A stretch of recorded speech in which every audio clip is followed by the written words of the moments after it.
All right, good afternoon, everybody. We did have a student that was supposed to be here to present, but he's just running a little bit late, so I'm just going to go through a quick bio to introduce Derris Boomer, who's one of our speakers for Penn State Startup Week. So Mr. Boomer has worked for a Fortune 500 company since he was 16 years old, right? And some of those companies include IBM, Tiffany Company, Ralph Lauren, and Accenture, right? He has over 20 years of experience being an executive in these companies and guiding some of the leaders in their IT strategies. He's worked in a number of different continents, including Europe, North America, and Asia. And currently, he is the founder and CEO of Boomer Technology Group, which he'll talk to you a little bit about what's included in that. His motto is, has laptop, will travel, right? So he's someone that kind of embodies this generation of taking your knowledge with you and trying to make positive impacts as he travels the world. With that being said, please help me introduce Mr. Darris Boomer. Thank you so much. Can you guys hear me okay? Okay. I'm Darris Boomer. I have my own company called Boomer Technology Group. I want to thank the guys for having me again this year, the faculty for having me this year. I was here last year, and you guys are great students. So without any further ado, my topic today is 7 trends you guys should know. So I'm going to cover these 7 trends that are happening in Fortune 500 companies across the globe. And you guys should be concerned about these things because as you guys leave school to become your own bosses and work for big companies, these 7 technologies are going to help you guys make some decent money in life, but have a career path long term. So I'll go into each of these in detail. We'll have some questions and answers at the very end, and hopefully you'll get some jewels of knowledge today from me directly about my career path in the last 30 plus years, and we'll have some fun. So first of all, your career options coming out of Penn State when you guys graduate. Some of you are going to go into work for an actual company, either Fortune 500 or 1,000 or so forth. Some of you may become consultants, some may become entrepreneurs, and throughout your life cycle and your career path, you're going to encounter these 3 things on a constant basis. So if you go for my journey, I went to college at a school called King University in New Jersey. I graduated in a degree in management science, and my very first career job was working for the Internal Revenue Service, the IRS. I didn't like that job at all. So I moved on to work for IBM. So I began my life on the client side working in Fortune 500 companies. And at IBM, the beauty for me was that I was exposed to so many kind of technologies beyond at my home. So back when I was in school, in high school, we didn't have computers, we had typewriters, literally. That's how old I am. And within this journey, working at IBM, I learned about how they use different technologies for businesses. So back then in the 90s for IBM, they were big on mainframes, they were big on software. Back in the 96 time frame, they started rolling out more applications in regards to the internet that was out back in that time frame. So I got my teeth kind of aligned in regards to software and what's happening in businesses across the globe working at IBM. Fast forward from my time at IBM, I moved to a company called Tiffany Company, the jewelry company. And during my 10 years time at Tiffany's, I literally traveled the globe as an employee, rolling out things such as point of sale systems, retail systems, e-commerce at the different Tiffany stores across the globe. And that was a great thing for me to learn about business, how things are run in different countries, and how we take one technology from one company's perspective and having it scale across the globe to different organizations within the company itself. I went from Tiffany Company over to Polo Ralph Lauren and worked there, and I kind of changed my perspective and my bag of tricks. I went from working on e-commerce and retail systems and custom CRM kind of software to working on what we call workforce management, which is software such as ERP software, where you're talking about HR and payroll. And I'll go more into detail about those things. So we're going to fast forward. I left Polo. I went on to work for Accenture for a few years as a consultant. And now I have my own company. So my current life today, I kind of jump back and forth between I have my own business as an entrepreneur, but I'm a consultant. But all my clients, at the end of the day, they're the one paying me the actual check. And there could be a middleman in between me and the client, but for the most part, my entire career path has been between all three of these avenues for you guys to think about for your career path. So again, we're going to go into detail about what's important to you guys. If you guys want to contact me, here's my information. I'm on LinkedIn. I'm on some social media. In the future, if you want my deck, let me know. I'll give you a copy of this deck. Again, my history in the past, who I've worked for, some of my portfolio, what I've worked for in the last 30 plus years. I've done every role you can do on IT, from being a tester, a trainer. I've been an application coder, developer. I've been a project manager, a program manager. I've done all types of things in the last 30 plus years. But the three things that I kind of live my life by is I walk into a client's building for the first time, I think about three principles.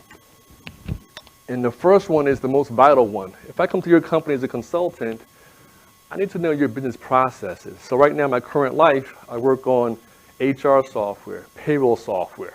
We want to hire someone in this system, so we want to retire you or fire you. How do we track that person from beginning to end? That's my current life, understanding that whole process of how we run this business in regards to hiring people in HR. The next point I want to go into is, as you guys go forward with your career paths, you're going to encounter people in all levels, be it executive levels, junior members, and being able to work with people across the globe with language barriers, cultural barriers. That's your value point as a human being, to learn how to work with people of all types, people who are introverts, extroverts, and so forth. So the value point of hiring me is that I understand business process, I understand people of all types. The third thing I bring to the table is technology, that I know certain things that I'm certified in and is a value point to hire me. But in reality, to my mindset, it doesn't matter the technology. What matters is we have a business with a process, we've got people, we've got a time frame to roll out some technologies. And the value point is, will this technology make their lives better? If the answer is no, we don't want to do it. Why are we going to waste our money and time and efforts to do it? So that's how I see business in general, that it's in this process, people, and technology. And at the end of the day, I'll provide a client a custom solution. For you guys coming out of school this year as you graduate, I've got 10 things that I call the 10 tech commandments. And I think these are valuable points for any size business, whether you're at enterprise level or you're a startup out of your garage. So the first one, technology should always innovate. It should automate people's lives. It should improve your processes. It should remove what's not being today efficient in your business model. Lastly, it should give you a maximizing of your return of your investment. If you're going to invest $10 million in the software, we should get back 20 plus or $80 million out of the software we're going to install for our company's perspective of value. On the flip side, as an employee or as an individual, give me back my time. If I implement, the latest and greatest app on your cell phone, is it less keystrokes to make my life easier? Can I go home earlier? Can I enjoy my family, my hobbies, whatever I'm doing in my life? Is this tech going to make my life better? Will it create jobs? There's a misnomer about technology people that we're all working to get people out of their jobs. Well, no. If we're going to bring forth a brand new technology, it should really create jobs. For example, back in the 1800s, someone would sit there and make horse carriages. They had horseshoes, they had horses. And then someone decided we're going to make cars, and that person was out of a job. Horseshoes are no longer valuable in the organization. We're not making cars. So that person should be able to take that technology of making cars as their new skill set to change with the times, right? So again, it shouldn't take away a job. It should create more jobs, in theory. Lastly,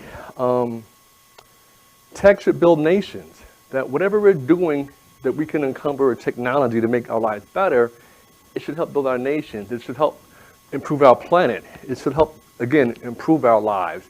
If we can't do these 10 things in technology, then why are we doing it? So let's not just do technology just for doing it. It's got to have a reason and a purpose for it. And that's my viewpoint on those topics. For you guys, to be successful in your career paths going forward, if I could talk to my old 19-year-old self, 20-year-old self, I'd say the following. Whatever you do in the next 30 plus years of your career until you retire, you want to become a subject matter expert wherever you go in life. If you're going to be in a building to get a check at this organization, why not be the best while you're here, right? Next point, understand your value in the open market, how to negotiate. I can tell you right now, in the last 30 plus years, I probably lost about 50K in money by not being a good negotiator. So know how to negotiate your money. The third one, this is vital for your entire life. Always be a student. Always be learning something new. I know a bunch of people right now that are between the ages of 55 and 64 who've been displaced in their business, displaced from companies, and they're looking for jobs. And they're bitter, they're mad because they had a skill set from 30 years ago that's no longer valid, and they're unemployed. And I tell these folks all the time, you need to be a student again. Learn a new skill set and keep yourself active in the open market. If you can't be a student for life, you will be out of a job at some point. That's how business works in our country and abroad. Fourth point here, be prepared to the market. Things will change and adjust. Back to my previous example, the guy that made horseshoes at some point was out of a job making horseshoes, right? He needed to change his career path to help make cars. Think about our current setup today. We're used to gasoline vehicles. Now we've got Tesla saying you don't need gas anymore, right? We can now do it off electric. It's a whole different perspective of how to create cars, right? But it's happening. Fifth thing here is to spread your time and your wealth and your money and your knowledge base of people. Volunteer back to your communities as you guys leave the school and be a part of your community and spread the wealth of information you have in your brain. The last 5 points. Set goals and expectations. You should make a plan, execute it, review it, adjust it, repeat that plan. You should fail fast and fail furious. My current company is Boomer Tech Group. It is not my first company. I've had several companies beforehand that have failed. And luckily for me, I failed quickly and fast and moved on to the next one. So failure is not a bad thing. It's a learning point for you guys. And in life, sometimes your best thing to ever learn is to fail and walk away from that experience understanding that that was bad and not repeat that again. So again, you guys are young, go out here, start your own businesses. I've met top people from almost, I'm gonna say at least 75 top Fortune 500 companies in the planet. They're not all geniuses. They're not all Steve Jobs. You guys can do the same thing that Steve Jobs can do, that the guy from Amazon can do. You can do the exact same thing. Right now, 2019, you're in the best time to do your own business. Your cell phone is more powerful than what they had for tech going to the moon back in the 70s and the 60s. So there's no excuse for you guys not to be successful with your businesses if you go for it in that capacity. Last 2 things. Understand opportunities, and when you're gonna make a power move for your career path. If you're at company A today for a few years, you decide, you know what, I wanna move on to company B. But when you go to company B, why are you going there? Well, I want more money. Oh yeah, that's a good value point, I want more money. But think about these things as you make your next power move in your career path. If I go to your company with my new skill set that I already have today for more money, when I get there, what am I gonna learn? Who am I gonna meet? What's the value point of working for your brand? I can work for anybody on the planet. Why am I coming to your company to work with you guys? Am I gonna meet him? Am I gonna meet her? Who am I gonna meet to make my life a better life? Who am I gonna make me a better person? And if you can't answer that question beyond the more money part, then don't do it. Your entire journey for you to be successful in life is not just based upon money. Whatever your core values are, whatever you love and you hold dear to your heart, make your power moves and your career path match your value points. Again, I'm gonna leave from company A to company B. Who am I gonna meet? What are we gonna do? What are we gonna accomplish? At the end of the day, when I'm finished with this journey with this company B, am I happy and content? The last part, and I've been telling this to my kids for years, wherever you go in life, make your presence known. If you're gonna be in here today in the building, let me know you're here. Speak your voice. Speak your mindset to be valuable in the organization. If you do these 10 things, I can guarantee you guys will be successful in the next 30 plus years of your career path. Now, back to my presentation. I'm gonna cover 7 technologies, but I want you guys to think about the last 110 years of tech. What's happened and transcended technology. Your generation is doing so many things in the last 10 years that pretty much trumped the last 70 years. What's happening now with the Amazons, with the Teslas of the world, they're doing things that are revolutionary, and they're not doing it with a lot of tools at their disposal in comparison to back in the day we were an industrial organization across the board. So think about where we're at today in the future. I'll give you an example. When I was in college, I had a professor who said, hey, one day we'll have televisions that are the size of books in thickness. And in our class, we all started laughing. You're right. These giant TVs with giant tubes are going to someday be that small. No way, no how, never going to happen. He was correct. You can make TV smaller, as you can see on the screen right there, right? So here's the next thing about that conversation. At some point, we're going to have TVs to the point where it's a piece of paper. You can actually take this television, fold it up, and put it in your pocket. So think about that concept. That TV on the screen, on the wall there, will be a piece of paper. Literally, I can fold it up, put it in my pocket, go to my hotel room, unfold it, put it on the wall, and watch television. It's coming. It's happening. It's in the future, but it's almost here. So my point to you guys is things are moving through each generation. Generation Z, baby boomers, things are constantly in movement. Don't be afraid of the future.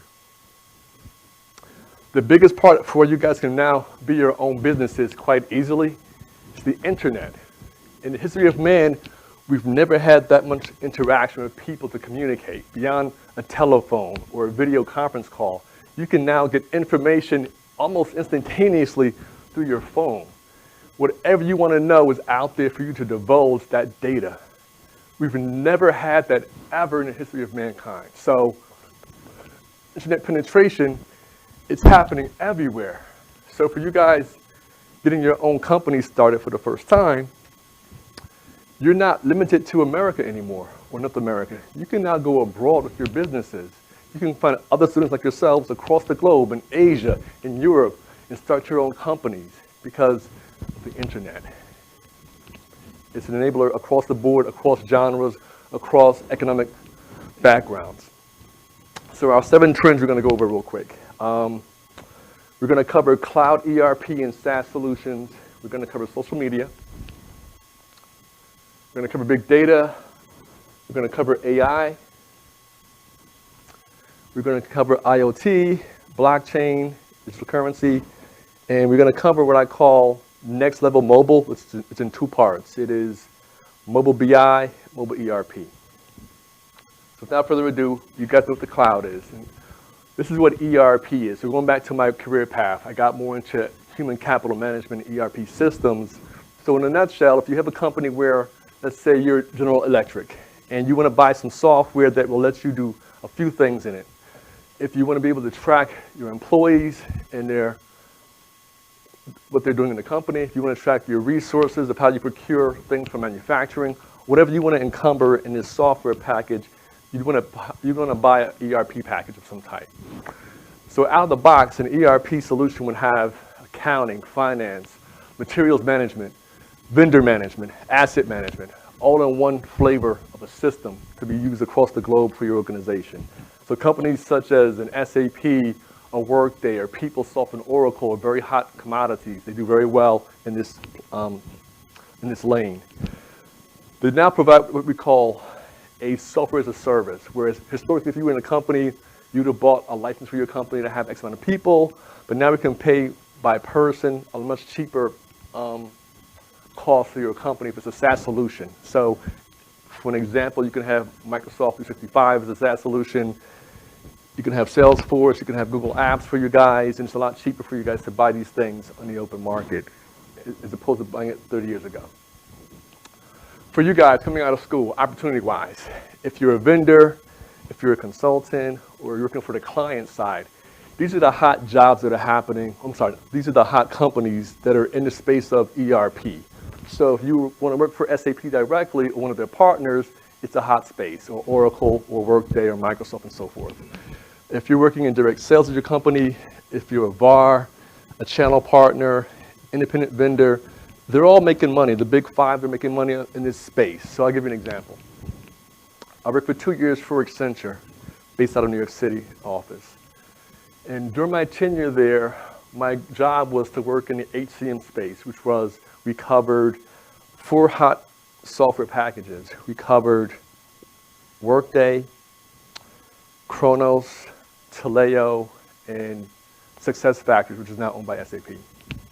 So we were pushing those 4 technologies to our client base at Accenture. And for us in our portfolio of companies that we worked with for clients, the client had to pay us at least $50 million minimum to have us in the building. So we want to make sure we get all their business in that space that we were trying to accomplish. And it covered all types of things, but it was always in the space of an ERP solution for the client. So if you work for an Ernst & Young or KPMG, they're all fighting to get the same amount of money from these vendors and these vendors' customers. So it's a good space to be in if you're looking to get in this space in the future. They're doing all types of things, and the hot jobs in this space is the following. If you're a solution architect, if you're an app developer, project manager, QA analyst, integration consultant, data scientist, and so forth, these are hot jobs in this space. So here's my point to you guys. If you want to go work for these big firms for consulting, you could do that. Or to the actual vendor themselves. You work for an SAP or for a Workday or for an Oracle. These hot jobs will be around for the next 10 years, guaranteed, because these companies are making sure that their clientele are pushing out these ERP solutions across the globe. So you're going to see these things happening more and more. And you can be entrepreneurial in certain regards, working for these kind of companies. They're great companies to work for. I would say, if I could tell my 19-year-old self, hey, work as a consultant for one of these big companies, I would have said yes. And here's the cool part about these companies. You'll travel the globe literally.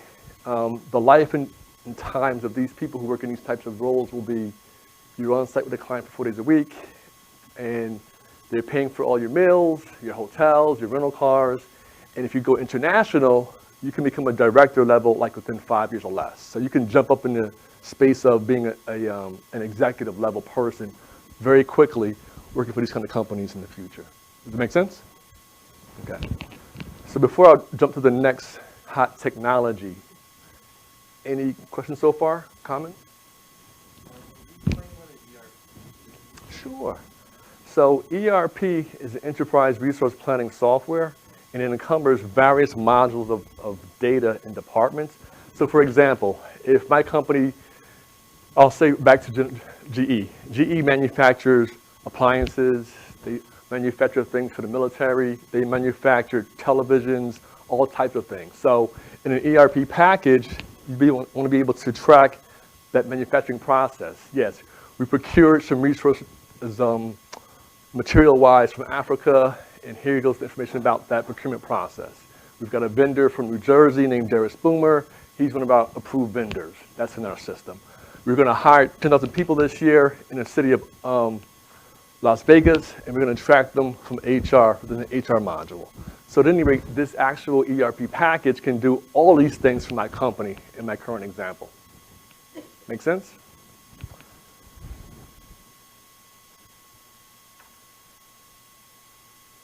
Social media, you guys don't know what this is. So from a consumer perspective, you guys understand social media. It's a part of your daily lives. You guys get it.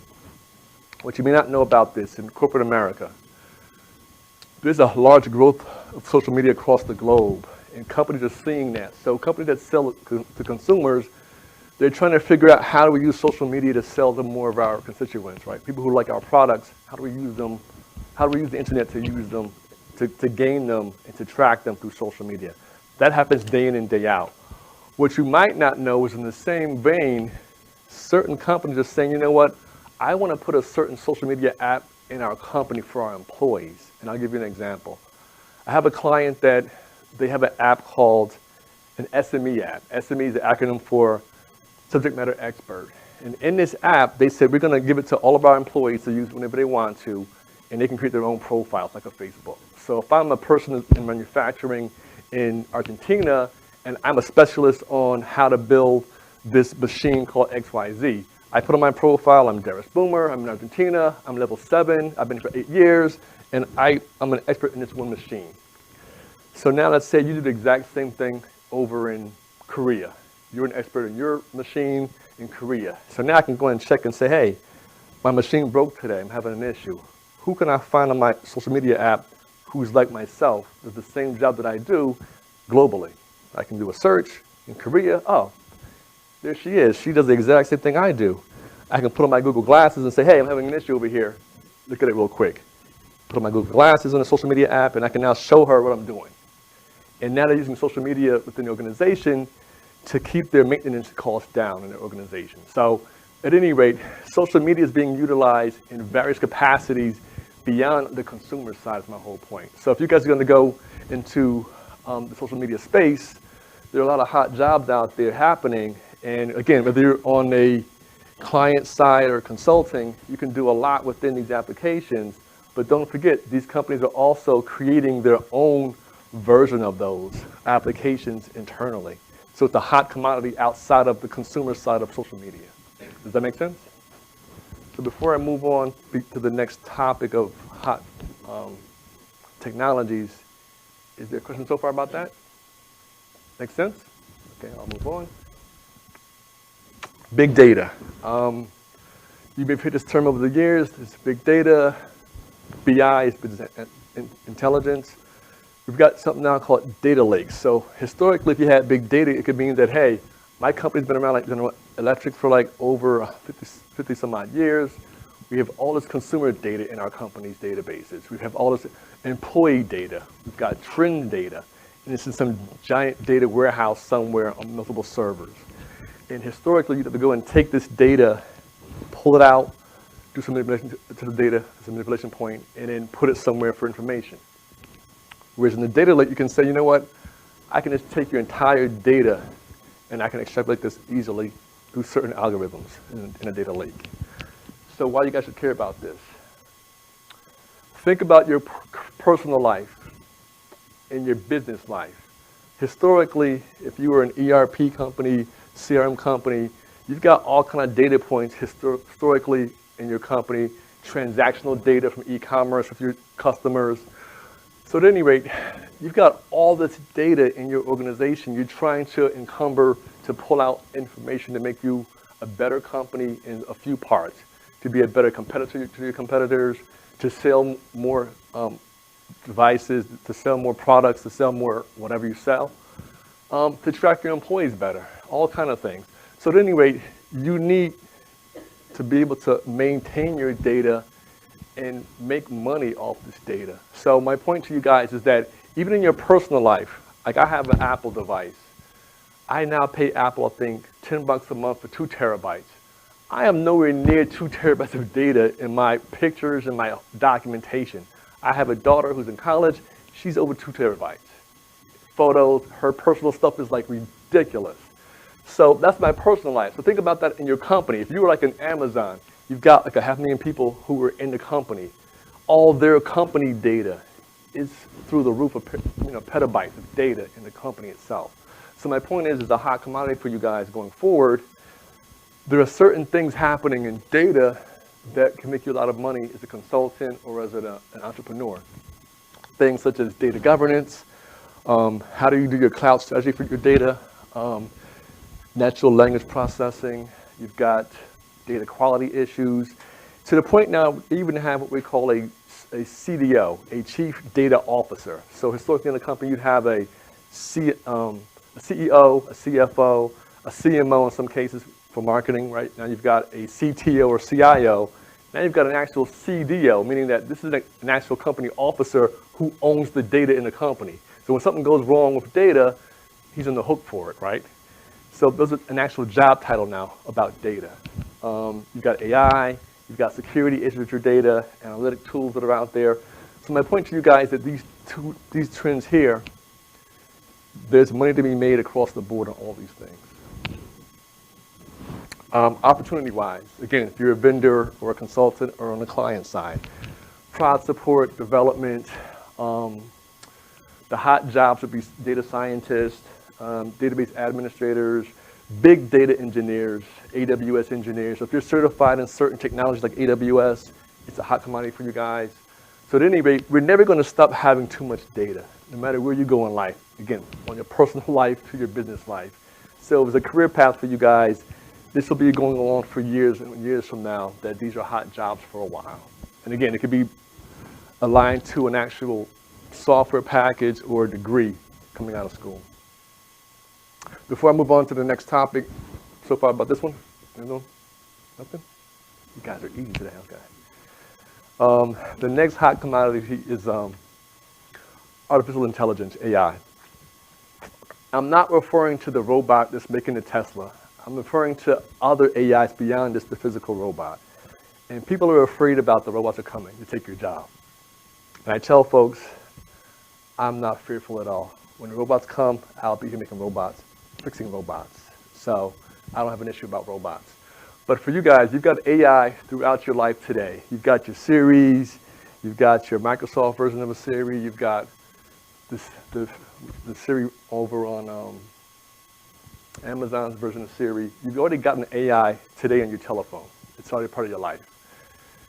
So for you guys, career-wise, you're not going to escape this AI. It's going to continue to happen.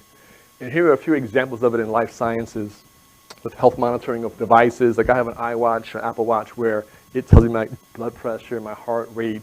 If something's going wrong, I can get an alert about that. There's an AI happening behind the scenes to kind of figure out what's happening with me for an alert.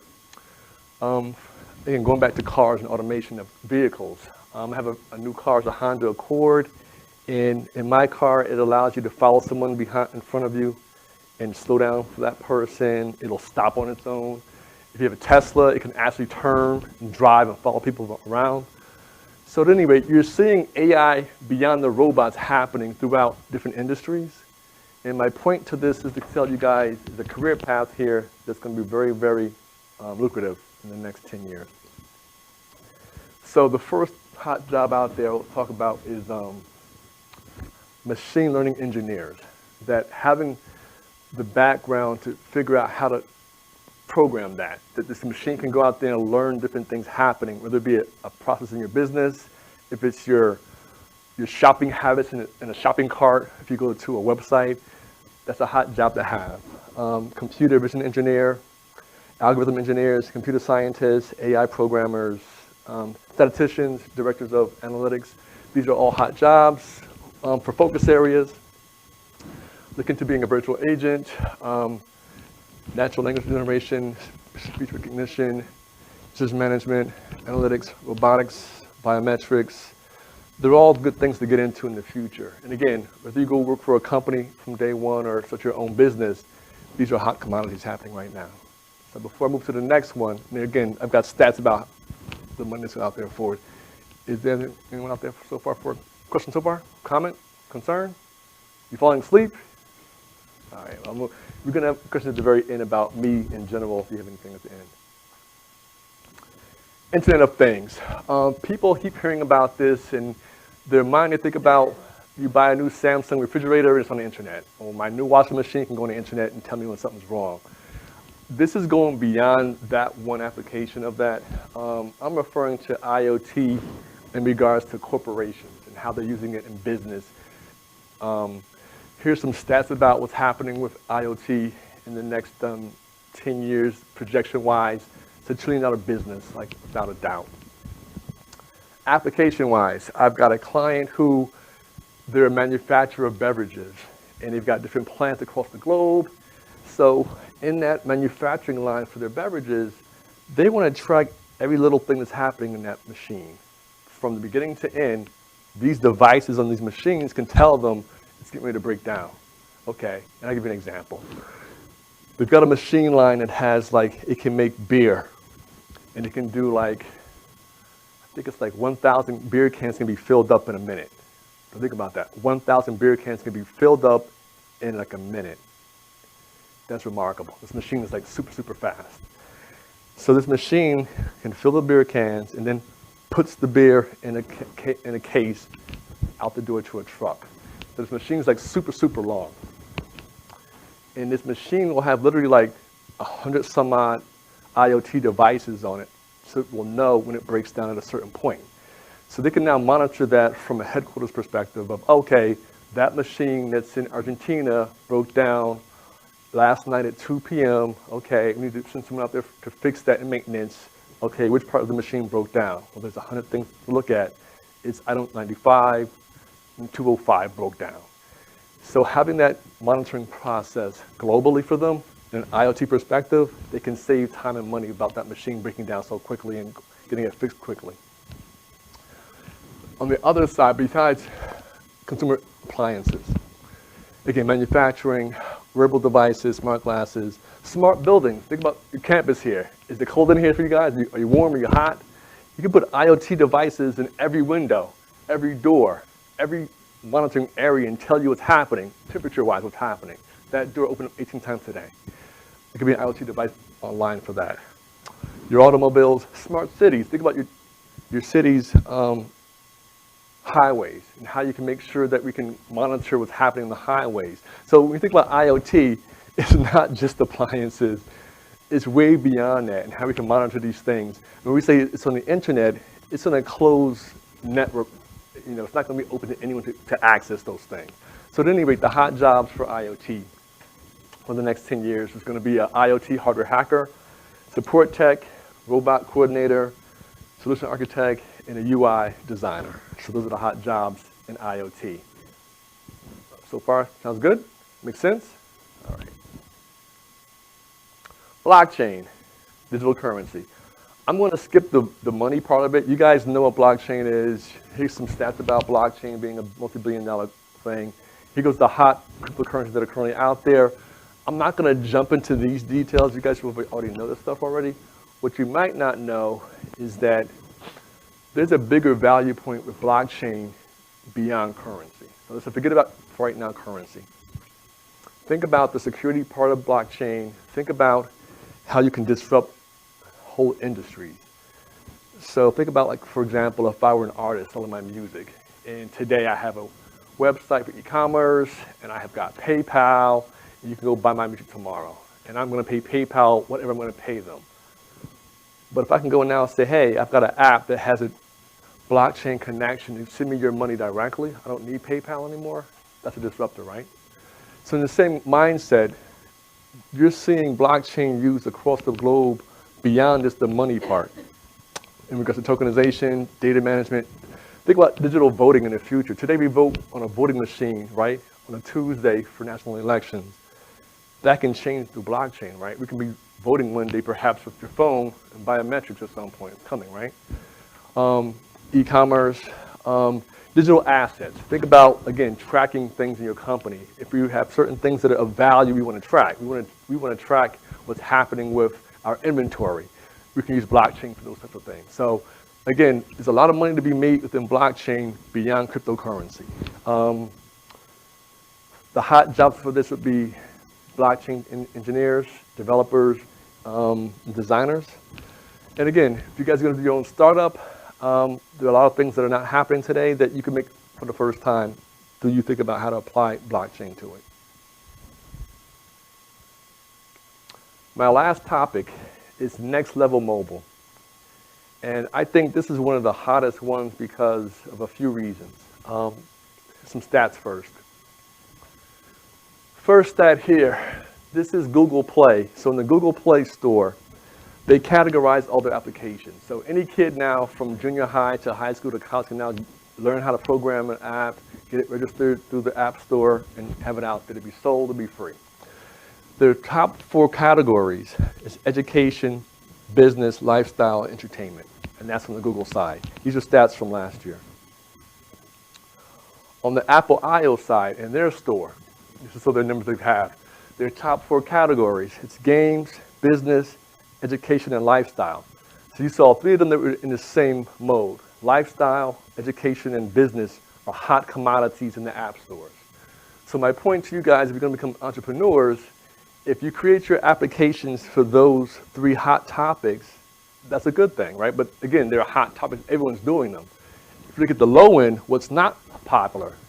At the bottom here, you've got sports, photos and videos, finance, music, news, social networking. They're not as plentiful. And the same thing for the Google side, productivity, health and fitness, personalization, tools, books and references, they're not as big. So my point to you guys, as an entrepreneur, you can either follow the hot trend up top, there's much more people out there for competition, or you can find your niche in a not popular one and become the biggest thing in that space. For example, sports is not that big on the App Store as far as sports apps in quantity. So perhaps you go out there and you can monopolize that for your business, right? So think about that. anyone in the entire planet can now go into the app stores with their own app and have it registered and sell it 24/7. Again, in the history of mankind, you've never had an opportunity to make something, put it out there, you can go to bed and make money when you're sleeping. Think about that. That's pretty like amazing to do that. And you guys can all do this on your own without anything beyond a book, to read a book how to develop something and create it. On the same side of corporate America, the current trend, they're doing the same thing in corporate America. They're saying, hey, we can now develop things for our employees and get it out there a lot faster internally. So having these big giant software packages is no longer needed. So for example, if you're in a high turnover company such as like retail, there's salespeople in the store. How do you train people quickly and fast? So now they're using things like gamification to kind of get people to play a game to get trained on it. Productivity, how do you make your lives quicker and faster? We're moving away from PCs and laptops to tablets and to cell phones. But I would argue that pretty soon we're not going to have any more tablets. They're going to be like dinosaurs. I think your cell phone will be your one and only thing you're ever going to have. How so? In the future, if I could walk into a room that has a monitor and my cell phone can just literally connect to that monitor, I don't need a physical monitor. I can just go to my TV screen. Or if you think about the movie with Tom Cruise where they had like the digital monitor in the air, you can see it, you can do all this stuff. If I can do this with my phone and not have an actual monitor and just do this, move stuff on my screen, I don't need a tablet, right? I don't need to have the hottest whatever. So I think in the future, we're not going to have that. We're going to just have one device on. It may not even be this big anymore. It may be that big. It may be on your watch. Who knows? We're not going to need those things. So my point is, we're going to have apps forever at this point. So you can make a lot of money, again, health and fitness entertainment for you guys opportunity-wise. If you become a hot job in this market for these things, it would be a mobile app developer, full-stack developer, Java developers, iOS, Android, QA. On the Microsoft store, not sure how it's going to work out long term. I would bet my money on Android and iOS for now, but it's not a guarantee they'll still be here in 20 years, but I think they'll be here. But I think, again, these are hot commodities for you guys to think about. In the last, I think 5 years ago, I went to Ethiopia for some charity work, and I did a computer lab. And I was amazed that their country has changed in regards to technology in two parts. They all had cell phones. So from my perspective, I grew up with a PC in my house, a typewriter to a PC, and kind of how things changed through consumers buying stuff. I got to an iPhone eventually, but I had something before the iPhone. You've got folks who, from day one, it's a cell phone. That's their livelihood. Everything is on their cell phone. They never had a PC ever. So you're seeing people in certain third world countries riding horses with carriages, and they have a cell phone on their side. Think about that. They don't have a house and a car and televisions. They've got a horse and carriage and a cell phone. This is very vital to their lives. So I believe in the next 20 years, it's only going to get bigger and better for you guys, your cell phones. So mobile devices will be a hot commodity for a long, long time.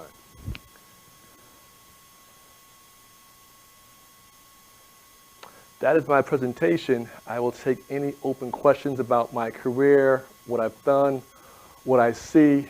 Did I go fast? Have any time? Okay. Do you have any advice? Oh, dang. Do you have any advice on like pivoting in your career? Yes, good question for pivoting. So again, back to my history. I came out of college working for the IRS, didn't like that career path, went to IBM, technology company. So whenever I made a move in my career path, I always had to answer a few questions about that pivot. Of course you want more money. We all want more money. That's a given. But again, whenever I made a power move, I thought about, again, why am I going there? And at the end of the day, if I stay there forever, will I be happy to be there? So for example, for me, I like brands. So I like Tiffany's, I like Polo, I like Tesla, I like big brand companies. So I wouldn't go to a small company because I don't like that. I like a big brand. I respect brands. That's who I am as a person. So my career moves were always about the brand beyond the company. Like I could work for your company and do anything in the company because I got all kind of job skills. But if I don't like your company in general, why am I going to be there? If I don't respect your company's brand, I wouldn't work for you guys. And this is who I am as a person. So I think as I pivoted, I thought about those things. Beyond the money part, when I get there, what am I going to learn? What am I going to expect to get back out the deal? So that's one part of the pivot. The next part of my pivot, the thought would have been, if I make this move, what's the next move afterwards? Meaning if I go left now, where can left take me, right? If there's a brick wall, when I make this left, it was a bad move. So sometimes it's better for you to stay where you're at to find a better move. So when you're an entrepreneur with your own business trying to get money, you'll find clients any and everywhere, and they're going to throw you money at you. But not every client is worth your time and your trouble for it. Meaning, I may want to get hired by company XYZ, but they're a pain in the butt. They want to pay me like part-time money for full-time attention, right? So for my margin, I got to make sure that if I'm going to work for that company as a client, it's going to be lucrative for me as a company, but it's not going to kill me in my mind. Like, I'm wasting my time with this company. Does that make sense? Does that answer it? Okay. Anyone else? Okay, so you were speaking about in the beginning about making your presence known as well as finding the people that'll help you in the future for your career. Can you speak a little bit more about that and how you would go about doing that? Sure. So when I was in school, we didn't have the internet. Again, I'm 49, I'm old. So all we had, it was the newspaper and the library. That's all we had for a reference point. You can meet people, you know, in a coffee shop back then, which was Dunkin' Donuts back then. We didn't have Starbucks back then in Jersey. And that was your avenue, the library, books, and who I knew, my circle of friends of influence in my family. Today, you guys have LinkedIn, right? You've got social media. So as you build your network of people, you want to establish two things on a LinkedIn or wherever you're going to go. I don't just want to become your friend on LinkedIn because you worked at NASA.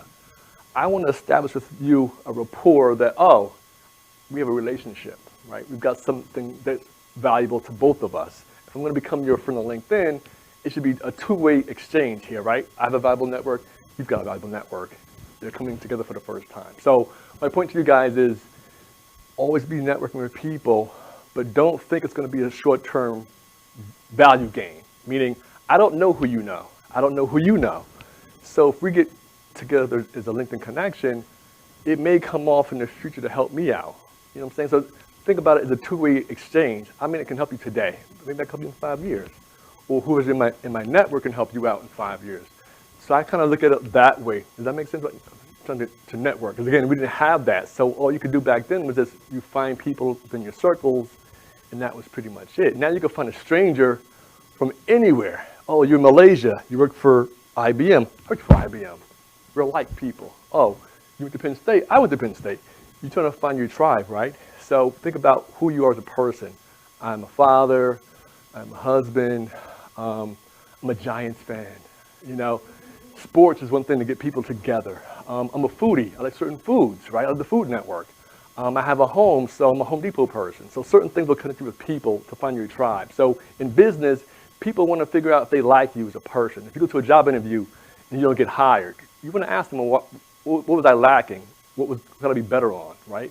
But at some point, you won't know. They'll say, you weren't a good fit. And you'll say, is there a class for that? Is there a class that says not a good fit? There isn't a class for that. They just didn't like you. So my point to you guys, you got to find your tribe and figure out the good and bad for you to take your course. But don't be afraid to try things out. Did I answer your question all the way through? I'm not going. Okay. Anyone else?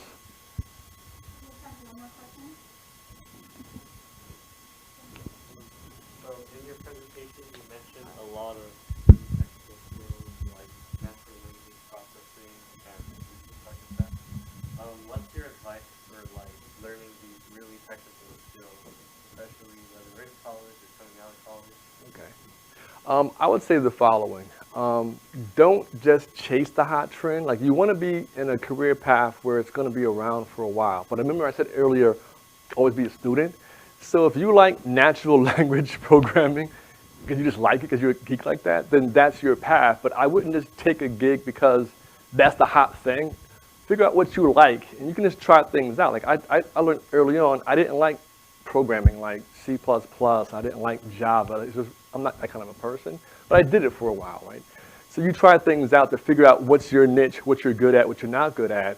But you should always have, I think, a value point of whatever it might be. So try things out and figure out what is your course of action for you. But once you figure out what you're good at, you want to put yourself in a box to people to be hired. So for instance, for me, if you're going to hire Darris Boomer, oh, well, he focuses on ERP implementations, HR, and payroll. He does that. Oh, he does it for three industries. I do it for retail, manufacturing, and for healthcare, right? It's a narrow focus. I'm not a shotgun consultant. I'm a narrowly focused kind of like a sniper. So I would tell you guys coming out of school this year or next year when you get out, don't tell companies, oh, I work for food. I'll do whatever you want me to do. They don't want to hear, they want to hear you come and say, I want to work in this department and do these 5 jobs because I went to school for this and I want to be in this career path. They want to hear you be focused and you know what you want. If you don't know what you want, then fake it. But you got to give them some details to, I want to do this. Being a shotgun is going to get you anywhere because all your people like yourself are in the same boat. You're all looking for a job for money, for food, right? You want to be focused like a sniper. If I could tell you anything today, be focused on what you want and figure it out. And if you fail, so what? Try something else. All right? Thank you for having me. If you'd like to ask individual questions, we'll just step outside so the next class can come in. Thank you, guys. Thank you, guys.